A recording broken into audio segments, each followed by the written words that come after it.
Bakı bulvarının bu gözəlliyi var ki, sən saradım qaç. Mən bu oyunun bax belə dönmürdüm. Mən indi görürəm ki, mən heç demə Adidas deyirəm. Mən bu neçə də Didas oxuyuram, Didas. Anı görmürəm o.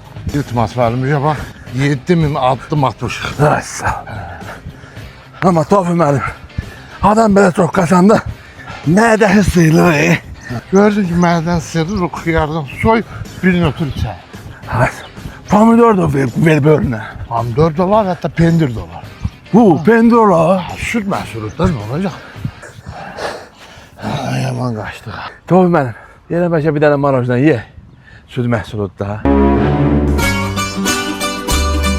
Yırtmaz mənim, bu A-klasın Bakı bulvarı dondurmaları var. Çox qəşəng. Bakı bulvarında Bakı bulvarı dondurmasının alə ləzzəti var.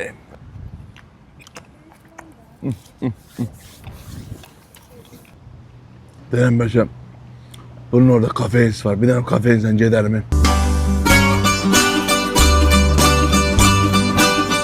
Yırtmaz müəllim, dişdiyimi yeyirsən dondurmanın? Tofi müəllim, mən o qədər şirkətin rəhbəriyəm. Mənim marojda yalayan vaxtımdır. Mən bunu dişliyib yeməliyəm daha.